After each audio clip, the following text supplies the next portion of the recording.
typically it's a huge part of the process. Sizing is very, very important because it's it makes the difference between success and failure. So if your coating is not so good, then the fiber will be consumed. It will be gone. Okay? So definitely sizing is something you must consider before using the fiber. If a supplier comes and says, oh, I'll give you this much fiber, give it for much less, 1/3 the cost of other people, then the next question is, am I going to use it in concrete or am I going to use in composites? If it is composites, the different type of sizing must be used. If it is in concrete, you use a different type of sizing. Okay? And then they are all stored, and then the moisture has to be removed, so they have their own process. This is an old, what I have here is very old information. The process is continuously developing, and there are probably better methods to do parts of these operations, but the steps are the same. And then these fibers can be massive, like this is mass production. You can cut these fibers into chopped fibers and you can make strand mat, chopped strand mat. What you have here is you have mesh on the outside, mesh on the top, so two meshes, right? And you put chopped fiber with composite, so you squeeze it and make it just like rolling process. How many of you have seen steel rolling process in a steel plant? Have anyone of you gone to a steel rolling plant? You should. If there is some steel plant close to you, you should take a look. Okay? How steel bars are made, how steel plates are made, why is a thinner plate stronger than a thicker plate. Those are the things you'll get a better understanding if you see how they are done. So it's similar to steel plate rolling. That's my point. And that's a typical weave operation. It's endless. You can see, as far as you can see, it's only fiber everywhere. Okay? And of course, you can have similar combination mats and stuff like that. So different types of fiber reinforcement, that's your mats, that's your strand mat, and then other kinds of rovings, chopped fiber. So all these are different forms of fiber. So any questions? I'm done with this presentation. So any questions? Okay, how many of you are thinking of starting a business? Come on, I thought at least one of you will raise a hand. Yeah, there you go. I'm very happy you said that. You should. Don't feel shy. Don't feel shy. Let others think whatever they want to think. Yes. Yes, sir.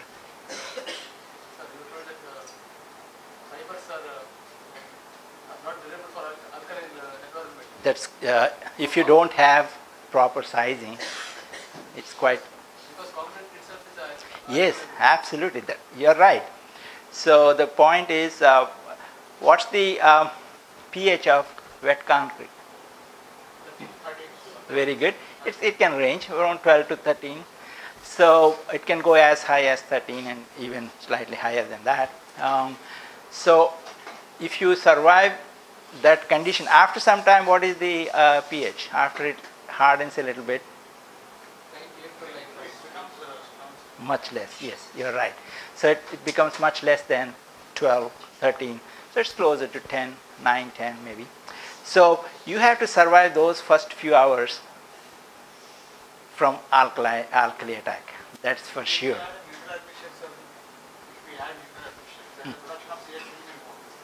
Right. Then we can maintain the more pH. No, we don't want more pH. We want to go the other way. Yeah, we want to go the other way. We want to reduce the pH.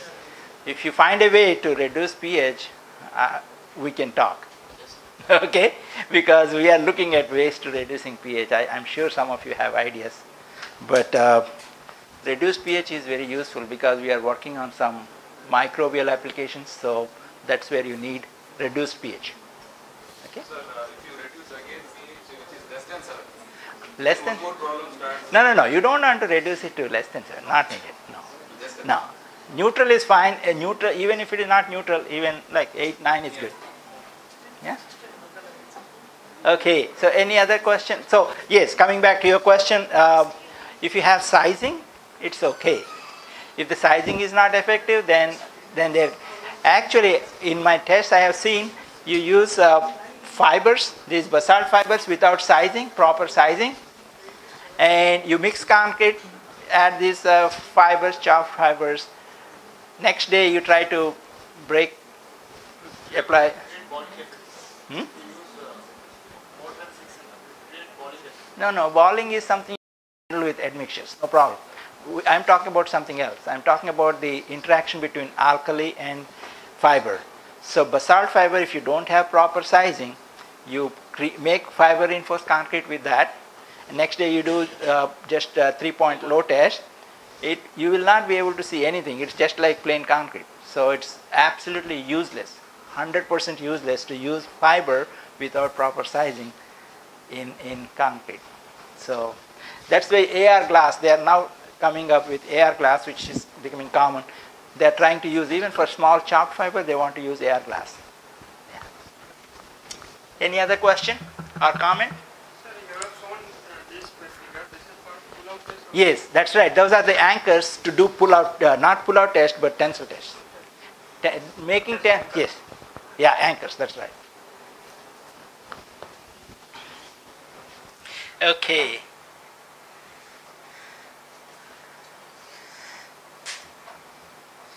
And the final presentation for yesterday, actually we are so much behind, but it should be, I can do it really fast. So in this presentation I'll show you different types of fabrication methods.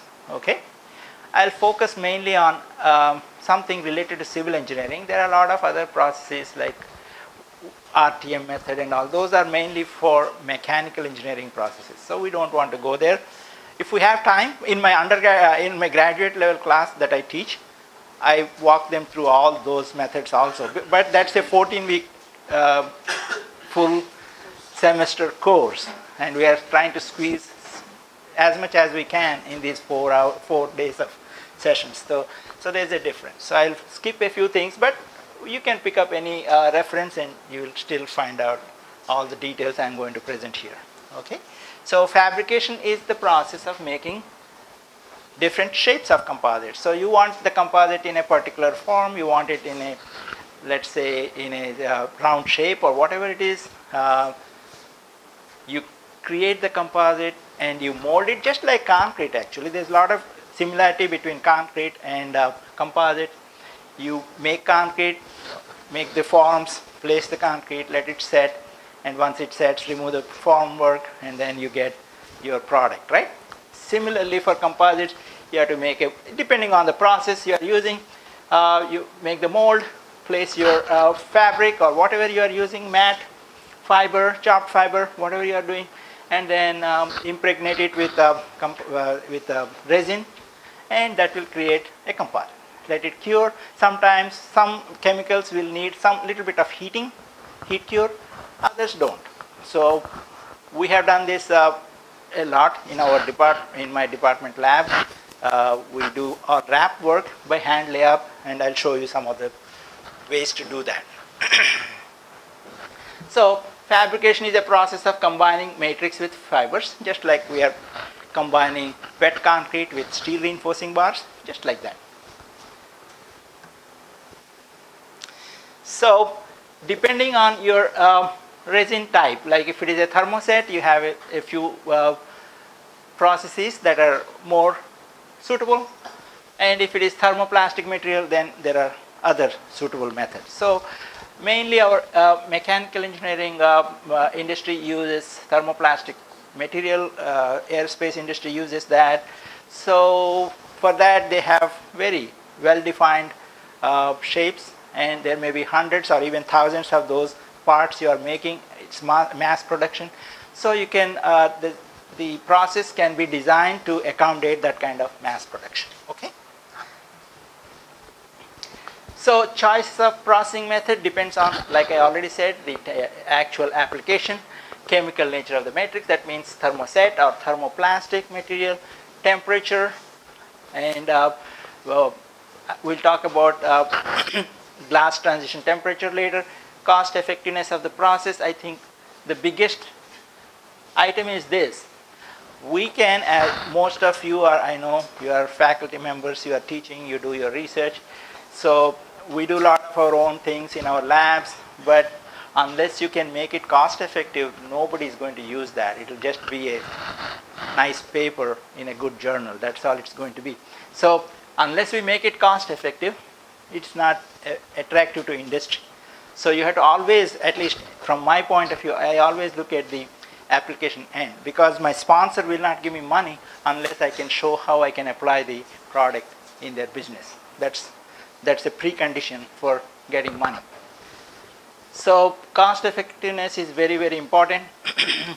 And you must discuss, if you are designing a composite, if you are changing the design, you will always discuss your the process method before with the design engineer both. So you process chemical engineers or chemists and the end users, they all should work together, just like in our construction industry. Now all these turnkey projects, you do that, right? You know what I mean? Yeah, the design engineer is talking closely with the construction and project manager to make sure that the final design is buildable, number one. Number two, it's cheap or it's cost effective. So same thing applies here. Cost is also related to production volume, because if you are repeating your product, like if you are making thousands of items from the same mold and same process, you can automate it and it can become cheaper to produce. And the production rate, how many do you need in a day? Do you need 100 units a day or 1,000 units a day? Depends on that. Depending on that, you can design your process, understand the advantages and limitations of the process, and the cost is the primary driver. So just like in concrete, we have several different steps. So fiber placement along the required orientation. So coming back to reinforced concrete, we place your reinforcing bars in the direction you need and at the location you need. Okay, it's exactly the same thing.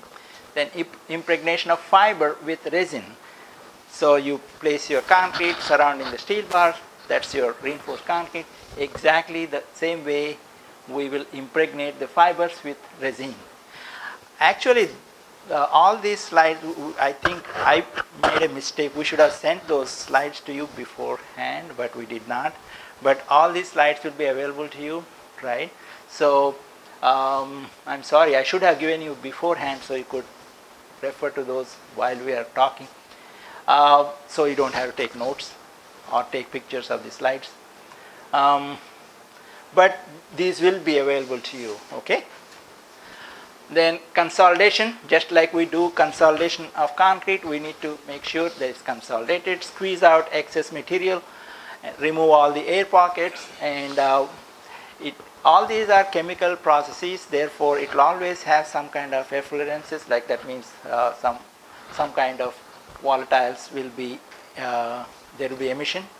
So you have to be careful, particularly if you are doing it in your lab. Make sure you open the windows and everything is flushed out, things like that. This ACI guidelines also has companion guideline. That means there are other documents by ACI 440 committee. They give you a lot of general information about how to handle composites, how to discard composites, how to store them, how to handle them. All kinds of instructions are given. Very, very practical advice. So if you are actually working with composites, you must always refer to those guidelines. And then let it cure, and then that curing will make it solid, so that becomes a composite. Then you have to extract the part from your mold, just like your demolding in case of reinforced concrete. Then finishing operations, if there are any, generally if you don't have too much finishing, that's better, it's cheaper always. And any trimming the edges and stuff like that. So these are the general operations needed for any composite fabrication. Okay. So we already talked about the difference between thermoset and thermoplastic matrices. So here thermoset resin system becomes hard by chemical reaction. And remember, I said yesterday at least 3-4 times, once you start the chemical reaction, there is no looking back, it's done. So the process keeps going on and you cannot stop the chemical process. Okay? So that process is known as polymerization. So people have spent their lifetime studying polymerization. So it's really out of our scope to understand polymerization, but it's a good term to know. And then you add catalysts or curing agents, whatever is needed, and then apply heat if needed. So if you are fabricating with thermoset resin, then the processes are wet forming method or layup methods. So the fluid itself is in the resin is in fluid state. We need to combine the fiber and matrix during forming, and once it sets, it will be hard and it becomes a composite. You can use pre-mixes and pre-pregs, just like I gave you the example of cooked meals available in the supermarkets. Bring them home, eat. That's one option. The other option is the traditional option. So if you want to use pre-pregs, you can do that. They are designed to be processed in stages. Okay.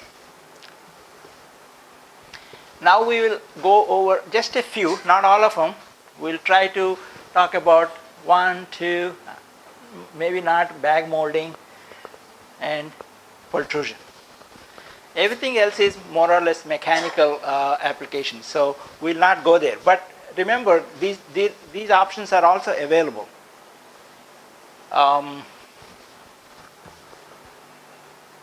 So the first one is hand layup or spray up method. Second one is filament winding. The third one we will talk about, we'll skip this, we'll talk about pultrusion. So these are the 3 methods we'll talk about, okay? There are other methods, but we will not talk about those. So in hand layup method, it's a very simple method. All that you are doing is you are laying up your mat or fiber in the profile that you are designing, or you have designed your profile. You place your fiber, pour your resin, and then let it set. That's all. So manually, this is very simple, and of course a lot of people use this because if you have a unique design, this is the only way to make your composite. If you have very standardized design, you can ask some mechatronics guys to design a machine for you. All those things will take a lot of time and effort and money. So if it is trial basis, you are trying some new shapes, this is the easiest method to work with. Simple, most widely used. Place the fiber, dry fiber, manually in the mold and apply resin. Hand rollers are used to just squeeze out excess resin and then you cure it. That's all. Very basic process. Okay. So in this we have to, just like in your reinforced concrete, that's a very good comparison. For reinforced concrete, we prepare the mold, of course. We use releasing agents, spray your form oil, right? Exactly the same way we do the mold preparation for composite fabrication. Sometimes you use other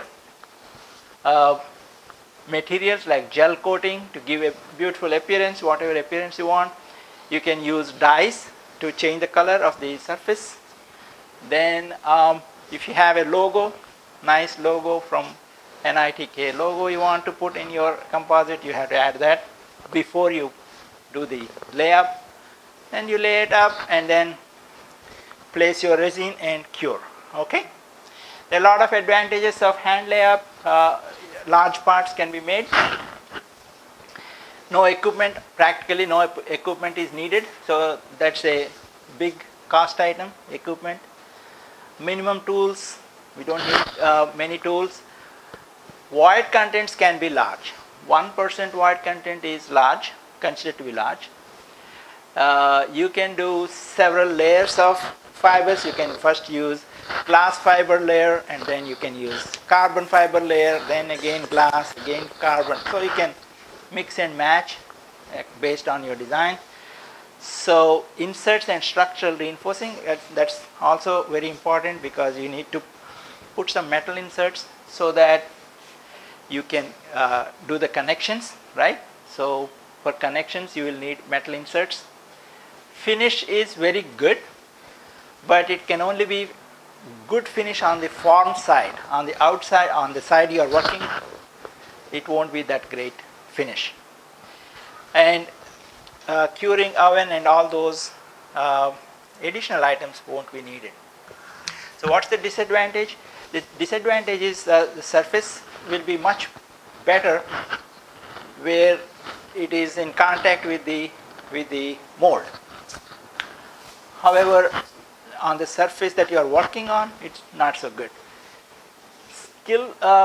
Skills of the workers who are working on this type of fabrication is very important, because they can mess up, right? If you are asking somebody who is not skilled to do the work to do the composite fabrication, they can easily mess up. But it's not such a big deal. My students have always done this kind of layup.